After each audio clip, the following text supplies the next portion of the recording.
अब मुझे ये बताओ कि आप मनुष्य किस काम के लिए बने हैं? भाई तीन तो सब कर रहे हैं, तो आपको यदि ये तीन ही काम करने थे तो भगवान आपको गधा बना सकते थे, सुअर बना सकते थे, क्योंकि सुअर गधा भी ये सब, लेकिन आपको भगवान ने मनुष्य बनाया। तो मैं आपसे ये जानना चाहता हूं, कृपया मेरा मार्गदर्शन करें कि आपको भगवान ने मनुष्य क्यों बनाया है? आपसे क्या उम्मीद है? भगवान को क्या विशेष कराना चाहते हैं आपसे? बताओ जरा, मैं ये बताओ, भगवान ने आपको मनुष्य क्यों बनाया? आप कमाने खाने के लिए हैं? आप बताओ मैया, भगवान ने आपको मनुष्य क्यों बनाया है? भैया बताएंगे पीली शर्ट वाले, टी शर्ट हैं? तो आप करते हो, फिर सही है। दादाजी बताओ, आपको भगवान ने मनुष्य काहे बनाया है? सफेद मूंछों वाले दादाजी, क्यों बनाया हैं? पाप करने के लिए? भक्ति भाव के लिए, भाव भक्ति के लिए? सही है। पीछे वाले भैया बताएंगे, सफेद शर्ट वाले सोफे पे बैठे हैं, काली मूंछों वाले हैं? करते हो ना आप? भगवान ने हमें मनुष्य क्यों बनाया है बताओ आप? ठीक कहा आपने,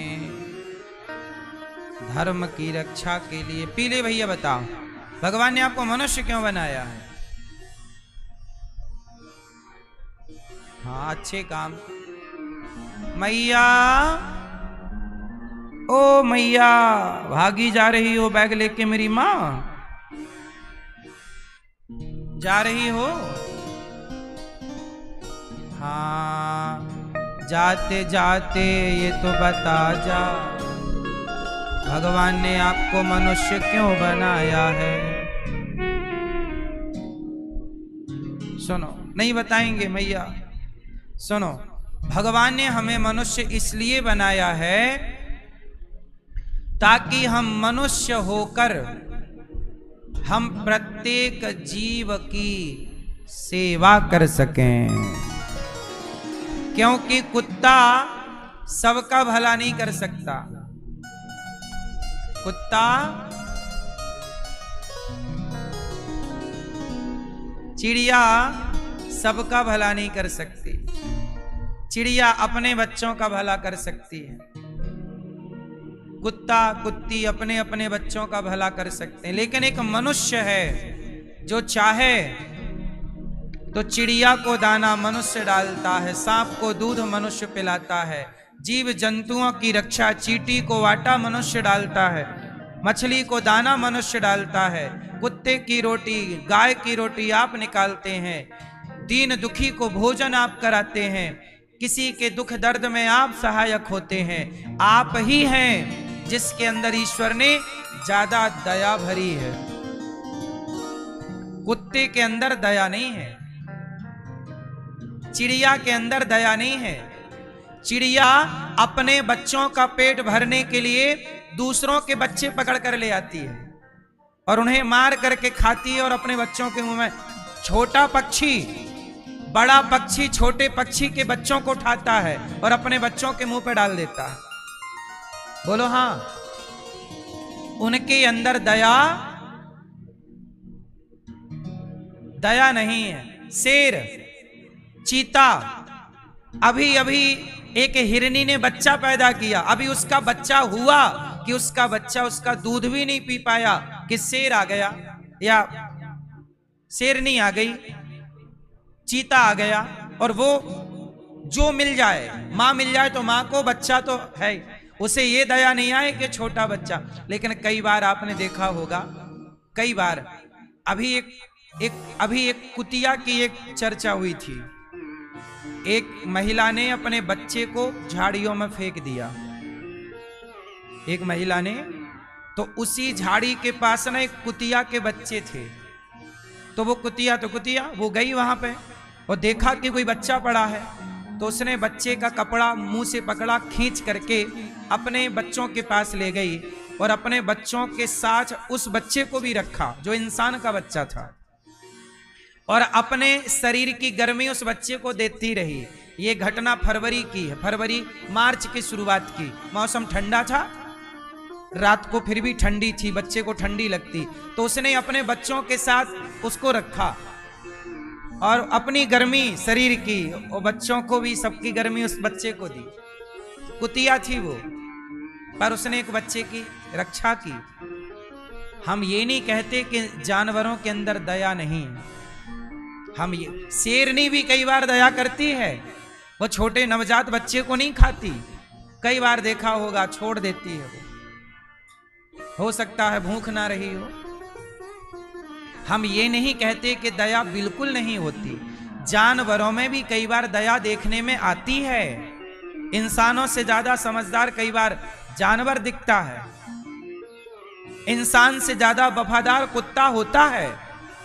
इंसान इतना वफादार कभी नहीं हुआ जितना वफादार कुत्ता है, सदा से है, तो वफादार है वो। तो कुल मिलाकर हम ये कहना चाहते हैं कि जानवरों में भी दया है, पर किसी किसी जानवर में दया पाई जाती है, जबकि मनुष्य ऐसा है कि परमात्मा ने प्रत्येक मनुष्य के अंदर दया भरी है, सबके अंदर दया होती है। लेकिन आज का मनुष्य इतना गिर चुका है कि वह अपना पेट भरने के लिए कहीं पक्षी मारेगा, कहीं बकरा मारेगा। आजकल का इंसान भी जानवरों से बदतर निर्दयी हो गया। ईश्वर ने तो दया भरी है, इसलिए कहता हूं, आप खाए, सोए और बच्चे पैदा किए तो ये काम तो जानवर भी करते हैं। मनुष्य बने हो तो आओ समाज की सेवा करते हैं निष्काम भाव से। मानव की सेवा से ही, नर सेवा से ही नारायण प्रसन्न होते हैं। भगवान ने क्यों भेजा है?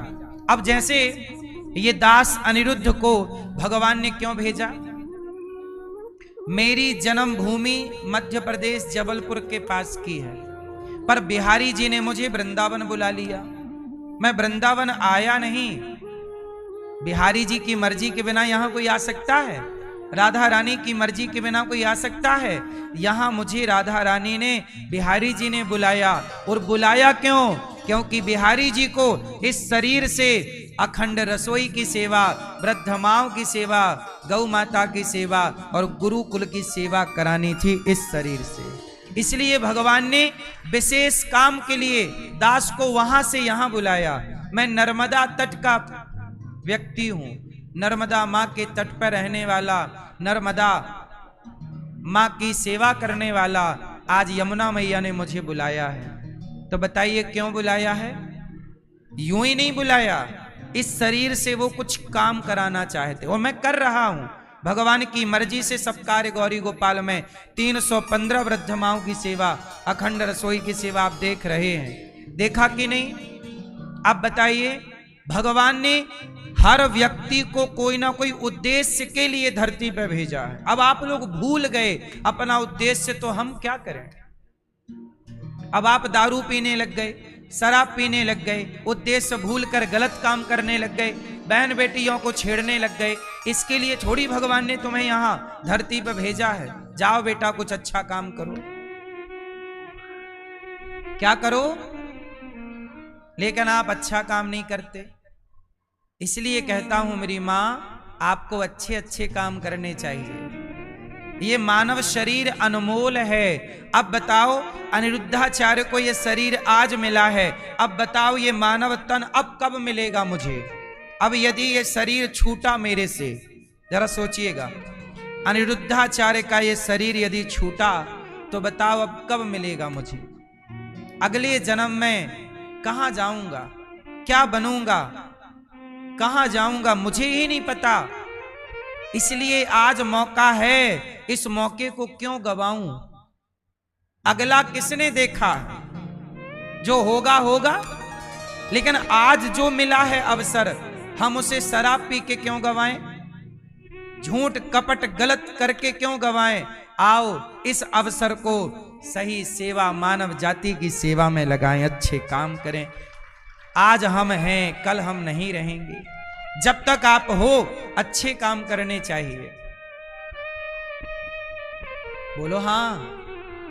क्योंकि एक तारीख ऐसी आती है कि जब आप, जैसे उदाहरण देखिएगा, हमारे देश के प्रधानमंत्री, पहले पूर्व प्रधानमंत्री जी का नाम था डॉक्टर मनमोहन जी। मनमोहन जी हुए, यही नाम था। मनमोहन जी लगभग 10 वर्ष प्रधानमंत्री रहे। बोलो हाँ, बोलो हाँ। अब 10 साल प्रधानमंत्री थे, उन्हें 10 साल के लिए ईश्वर ने मौका दिया। बोलो हाँ। जाओ बेटा, कर दो देश की सेवा, पहुंचा दो शिखर पर इस भारत माता को। अब उन्होंने क्या किया, क्या नहीं किया, ये तो ईश्वर उनसे जवाब मांगेंगे और वो उनको जवाब देंगे। वो क्या सही किए, क्या गलत किए, ये ईश्वर का और उनका मामला है। लेकिन अब वो इस धरती को छोड़कर चले गए कि नहीं? कौन रहा, कौन प्रधानमंत्री रहा, बताओ? बोलो, चले गए कि नहीं? फिर आज वर्तमान में मोदी जी प्रधानमंत्री हैं। अब मोदी जी को मौका मिला है, 15 साल हो रहे हैं और 20 साल होंगे। इसके बाद तो मोदी जी को भी अपना कार्यकाल पूरा करना ही पड़ेगा, क्योंकि हर व्यक्ति को ईश्वर ने एक टाइम दिया है। फिर भगवान इनसे भी पूछेंगे, क्या करके आए हो, आपने गौ हत्या बंद की? तो मोदी जी क्या जवाब देंगे कि जी मैं प्रधानमंत्री तो था, मैंने 1000 के नोट तो बंद किए, 2000 का नोट तो बंद किया, पर गौ हत्या बंद नहीं कर पाया। ये बोलना पड़ेगा मोदी जी को कि भाई मैं गौ हत्या नहीं बंद कर पाया। फिर मोदी जी को भी हिसाब ईश्वर के सामने देना पड़ेगा। इस धरती पे सबको अवसर मिलता है, किसी को 5 साल का, किसी को 10 साल का, उस कम टाइम पे आपको काम करने होते हैं। ये मानव शरीर भी आपको कम वक्त के लिए मिला है। मानव शरीर कम वक्त के लिए मिला है, कम समय के लिए। अनिरुद्धाचार्य को मिला है, एक दिन अनिरुद्धाचार्य भी जाएगा, आप भी जाओगे। भगवान पूछेंगे अनिरुद्धाचार्य बताओ क्या करके आए? मैं कहूंगा कि मैं तो प्रधानमंत्री था नहीं, तो मैं तो गौ हत्या बंद नहीं कर सकता था, लेकिन जितना हो सका मैंने गौ माता की सेवा की है, गौशाला बना करके मैंने वृद्ध माओं की सेवा की है। गौरी गोपाल में कोई भी आता है भूखा नहीं जाता, सबको भोजन मिलता है। ये मेरा तब का जवाब तैयार कर रहा हूं जब जाऊंगा कि प्रभु ये रहा हिसाब। अच्छा बताओ, मोदी जी से भगवान सवाल करेंगे कि नहीं कि तुमने गौ हत्या क्यों नहीं बंद की? क्या बोलेंगे मोदी जी? वहां भगवान फिर मन की बात ना सुनेंगे, फिर अपने मन की सुनाएंगे भगवान कि मोदी जी आपको हमने देश का प्रधानमंत्री बनाया था, आपने गौ हत्या क्यों नहीं बंद की? गाय का सम्मान क्यों नहीं बढ़ाया? गाय के लिए भगवान कहेंगे मैं बैकुंठवासी नारायण कृष्ण बनकर जाता हूं और गाय की सेवा मैं करता हूं। मेरी गाय को आपने मरवाया, हत्या होने दी, बूचड़ खाने को लाइसेंस देते रहे। सवाल तो बनता है, और ये सवाल मैं नहीं पूछूंगा, ये सवाल मनमोहन जी से भी भगवान ने पूछा होगा। मनमोहन जी जब आप प्रधानमंत्री थे आपने क्यों नहीं गौ हत्या बंद की? मनमोहन जी से भी सवाल होगा कि नहीं? मनमोहन जी के पहले कौन प्रधानमंत्री था? अटल बिहारी जी, उनसे भी सवाल होगा। अटल बिहारी जी के पहले कौन था? इंदिरा गांधी रही होंगी शायद, मुझे बहुत क्लियर नहीं है, पर इंदिरा गांधी भी प्रधानमंत्री थी। इंदिरा गांधी जी से भी भगवान सवाल करेंगे, इंदिरा गांधी जी गौ हत्या क्यों नहीं बंद की? आप प्रधानमंत्री थी, क्या करके आई हो? सबको मरना है, सब राख हो जाएंगे। मौका मिले अच्छा काम करना, मौका मिला है दारू ना पीना, गलत काम ना करना, मानव शरीर एक अवसर है, इस शरीर को पाकर आओ, अच्छे काम करने, सेवा कर लें, बच्चों को पढ़ा लिखा दें, स्कूल कॉलेज बनवा सकते हो तो बनवा दो, समाज को निःशुल्क शिक्षा दे सकते हो तो दे दो। मेरा मन है कि मैं एक विद्यालय बनाऊं, कक्षा 1 से लेकर 12वीं तक, और बच्चों को निःशुल्क पढ़ाऊं, बच्चों को निःशुल्क पढ़ाऊं, बच्चों को पढ़ाऊं सीबीएसई बोर्ड के स्तर की शिक्षा, बच्चों को शिक्षा भी और संस्कार भी। अभी नेपाल में नए प्रधानमंत्री बने युवा, उन्होंने सारे प्राइवेट स्कूलों को बंद कर दिया और सरकारी स्कूलों में कहा कि नेताओं का बच्चा भी यहीं पढ़ेगा, इसी को हम ठीक करेंगे। शिक्षा को मजबूत करना चाहिए, शिक्षा पर काम करना चाहिए। बोलो हाँ। शिक्षा जिस देश की अच्छी होगी उस देश में सब कुछ अच्छा होगा। आप कितने लोग भारत माता से प्यार करते हैं? करते हो? कितने लोग चाहते हो कि गौ हत्या बंद हो? कितने लोग चाहते हो कि भारत की शिक्षा और स्वास्थ्य फ्री हो? शिक्षा और स्वास्थ्य मतलब इलाज, 2 चीजें फ्री होनी चाहिए, बाकी कोई चीज फ्री ना हो। बच्चा जितना पढ़े उतना पढ़ाओ, लेकिन आज सामान्य बच्चा पढ़ना तो चाहता है। अब सोचिए, सनातनी बच्चे गुरुकुल में पढ़ना चाहते। मेरे पास गुरुकुल है, मेरे पास एक गुरुकुल है जिसमें अभी 150 बच्चे पढ़ते हैं। 1000 बच्चे आ चुके हैं यहां पर। हमारा भी नाम लिख लो, हमें भी गुरुकुल में पढ़ना है। पर एक बात बताइए, मेरे पास इतनी व्यवस्था कहां से आएगी? सरकारों की व्यवस्थाएं हैं बड़ी, हम तो आपसे भिक्षा मांग के काम करते हैं ना।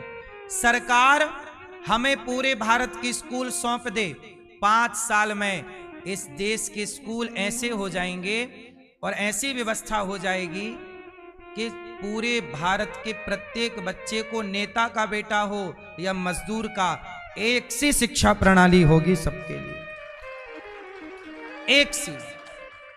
शिक्षा पर सबका अधिकार होगा, शिक्षा पर ऊंचा नीचा बड़ा छोटा ना होगा। सरकारें शिक्षा पर कोई काम नहीं करती। आज आजादी के 80 साल हो गए भारत को, लगभग 80 साल होने को आए। इन 80 सालों में आज तक बच्चों के सिलेबस में गीता नहीं गई। आज तक बच्चों के बैग में गीता नहीं है। बताइए, गीता पढ़ाई जा रही है बच्चों को स्कूल में? बताओ, गीता गलत है कि सही है? तो क्यों नहीं पढ़ा रहे हैं बच्चों को? श्रवण की कथा, श्रवण नाम का एक बेटा था जिसने अपने माँ बाप की सेवा की। बताओ, श्रवण की कथा गलत प्रेरणा देती है कि सही? तो सही प्रेरणा वाली कथा, इतनी सी कथा है, एक दिन में खत्म, 5 मिनट की कथा है। क्यों नहीं पढ़ाई? श्रवण की कथा पढ़ाई होती तो भारत का हर बेटा श्रवण कुमार बनता, फिर हमें वृद्धाश्रम बनाने की जरूरत ही ना पड़ती। हमें वृद्धाश्रम इसलिए बनाना पड़ा, आज ही मैं इस वृद्धाश्रम को गुरुकुल बना सकता हूं। सारी माओ को बेटा लेके तो जाएं, माओ को बेटा लेके जाएं, मैं आज गुरुकुल बना दूं इसे। आज मेरे पास 150 बच्चे हैं, मैं 1000 बच्चे रखूं, पर जगह भी तो हो, व्यवस्था तो हो। श्रवण की कथा क्यों नहीं पढ़ाई जाती बच्चों को, ये मेरा प्रश्न है। श्रवण के बारे में क्यों नहीं पढ़ाया गया? गीता क्यों नहीं पढ़ाती सरकार बच्चों को? उत्तर, सरकारें मनमाना काम कर रही हैं। शिक्षा कैसी हो? मर्यादा की शिक्षा हो। अच्छा, चोरी करना गलत है, बताओ चोरी करना सही है कि गलत है? तो क्या ये बच्चों को नहीं पढ़ा सकते? एक पाठ शास्त्रों से निकालो, वेद से, पुराण से। हम कहते हैं कुरान की भी जो अच्छी बातें हैं वो पढ़ाओ ना, बाइबल की जो अच्छी बातें हैं, गीता की अच्छी बातें हैं, सारी अच्छी बातों को स्कूलों में पढ़ाना चाहिए। मुसलमानों को भी उनकी कुरान की अच्छी बातें पढ़ा दो। हम नहीं कहते कि मुसलमानों पे हम गीता थोपना चाहते हैं, नहीं, पर ये बताओ बाइबल की यदि कोई अच्छी बात है वो हमें पता होनी चाहिए कि नहीं? कुरान की कोई अच्छी बात है वो हमें पता होनी चाहिए कि नहीं? गीता की अच्छी बात है तो मुसलमानों को पता होना चाहिए कि नहीं? गीता की अच्छी बात ईसाई को पता होनी चाहिए कि नहीं? भाई ज्ञान सबके लिए है, लेकिन ज्ञान बांट के रखा, ये ज्ञान मुसलमानों को, ये ज्ञान ईसाइयों को, ये ज्ञान हिंदुओं को। साहब बंटवारा गलत है। ये तुम बात करते हो भाईचारा की, अरे भाईचारा के लिए वो ज्ञान तो लाओ, जैसे ज्ञान से भाईचारा बढ़ेगा। उत्तर दो।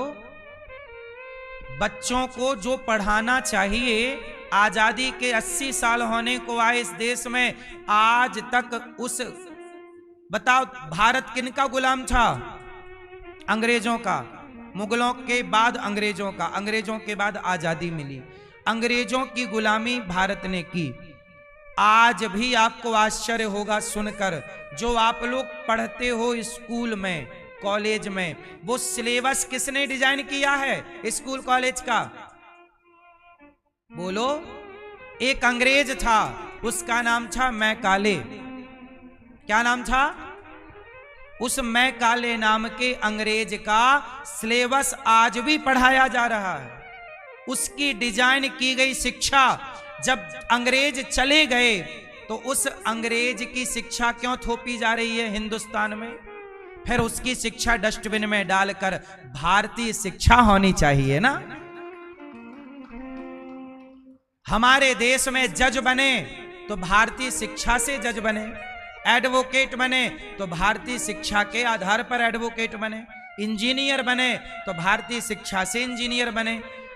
अब भारत का बच्चा पढ़ने अमेरिका जाता है, लंदन जाता है। मैं कहता हूं भारत की आजादी के इतने, आपने सुना कि अमेरिका का बच्चा भारत पढ़ने आया है? बोलो। आया भी होगा तो आने की दर 1% होगी और जाने की प्रतिशत 99% है। हर भारतीय बच्चा चाहता है कि मैं अमेरिका में पढ़ूं, उसकी ताकत भले ना हो पर मन तो है। लेकिन अमेरिका का कोई लड़का नहीं चाहता कि मैं भारत में पढ़ूं। क्यों?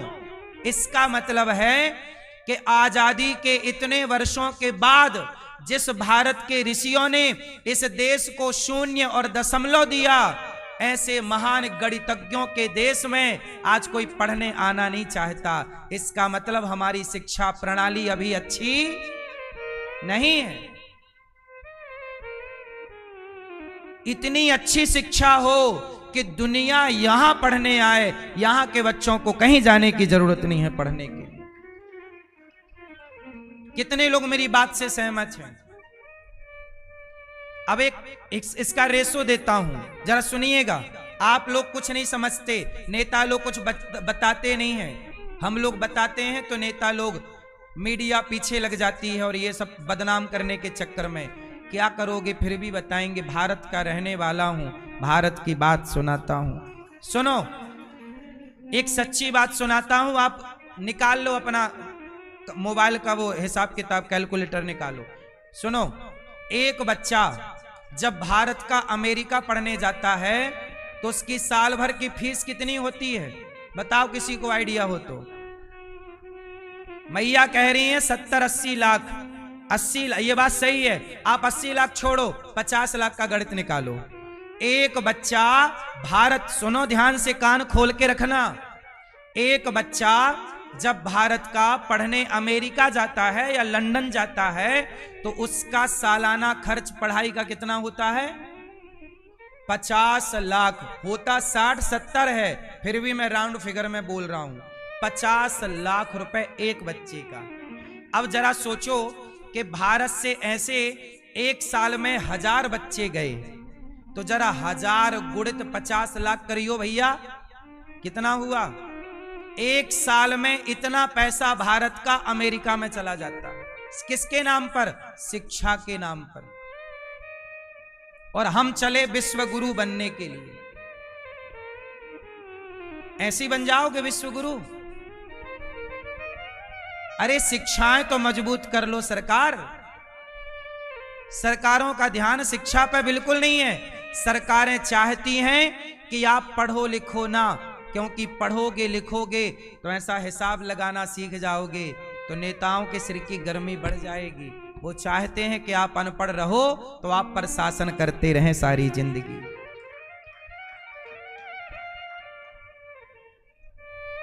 सरकारें खुद नहीं चाहती कि भारत के लोग पढ़ें। लगाया हिसाब कितना निकला भाई साहब? चलो हैं? तुम्हारा कैलकुलेटर है कि क्या है?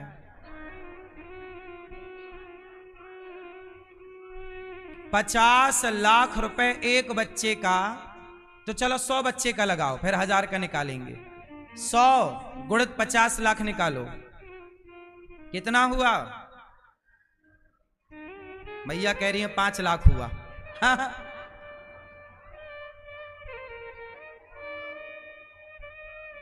अब ये गणित आप लगाना, हजारों करोड़ में आएगा।